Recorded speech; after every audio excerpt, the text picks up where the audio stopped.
नमस्कार मंडळी. पुन्हा एकदा नवीन व्हिडिओमध्ये तुमचं सर्वांचं स्वागत आहे. आणि आज मी चाललोय आपले वेळणेश्वरचे जे मंदिर आहे, वेळणेश्वरचं शंकराचं, तिकडे आपण चाललोय दर्शनासाठी. खूप दिवसापासूनची माझी ही इच्छा होती की मी तिथे जाऊन दर्शन करावं. तर आज आपण चाललोय तिकडे दर्शन करायला. वेळ न दवडता नवसाला पावणारा देव म्हणून प्रसिद्ध असलेले श्री वेळणेश्वर मंदिर रत्नागिरी जिल्ह्यातील गुहागर पासून अवघ्या 14 किलोमीटरवर 800 ते 900 वर्षांचा ऐतिहासिक वारसा लाभलेलं समुद्र किनाऱ्यालगत अत्यंत पवित्र आणि जागृत असं श्री वेळणेश्वर मंदिर. मंदिराच्या शेजारील काळभैरवनाथ मंदिराची कथा अजून रोमांचक आहे. मंदिराच्या आवारातील निसर्ग हा मनाला मंत्रमुग्ध करणारा आहे.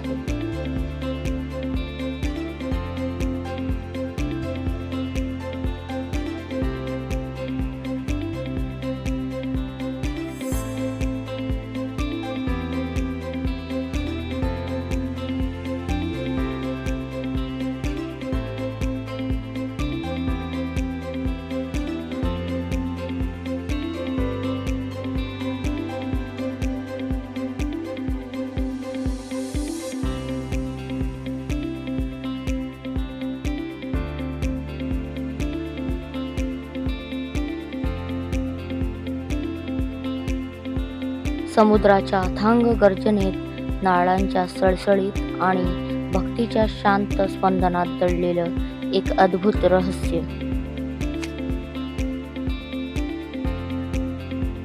तर हे आहे श्री वेळणेश्वर मंदिर. मंदिराच्या आख्यायिकानुसार 17व्या शतकातील अन्नपूर्णा गाडगीळ या भक्त महिलेला दिसलेले रहस्य.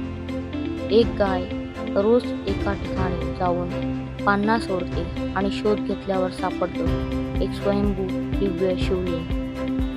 त्याच श्रद्धेतून उभारला गेला आजचा पवित्र गाभारा श्री वेळणेश्वर.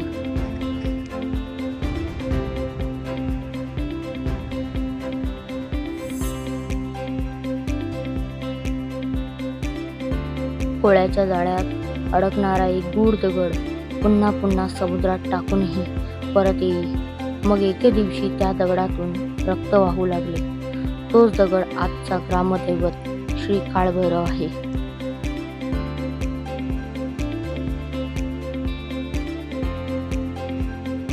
मंदिराच्या आवारात श्री रामेश्वर यांचे सुंदर असे मंदिर उभारण्यात आलेले आहे.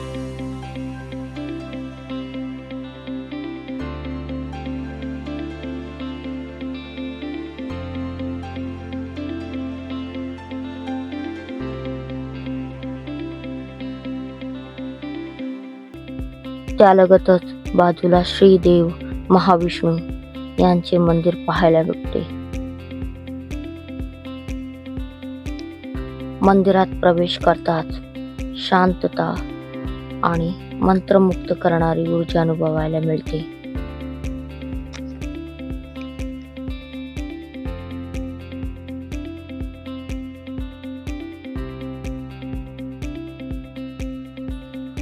त्यालगतच असलेले श्री गणेश मंदिर आपल्याला पाहायला मिळते.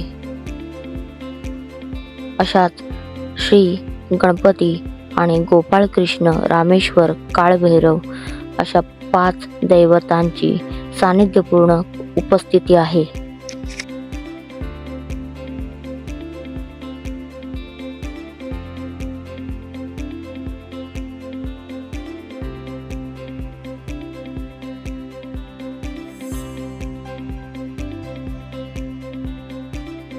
मंदिराच्या बाजूला असलेला शांत आणि स्वच्छ समुद्र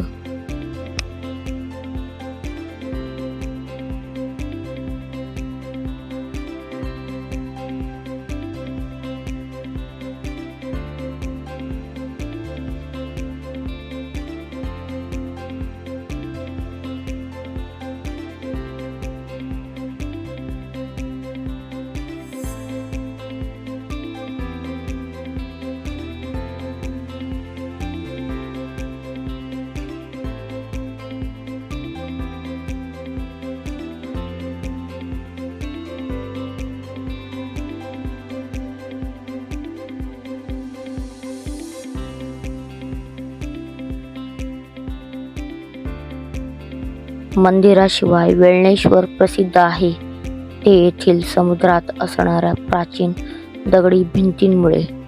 ते अजूनही गूढच आहे.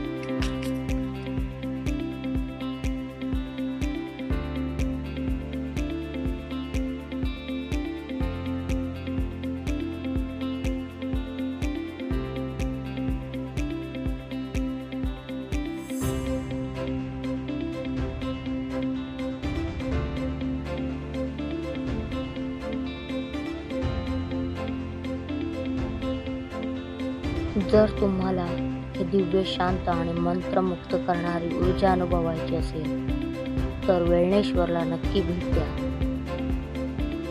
तोपर्यंत भेटूया पुढच्या व्हिडिओमध्ये.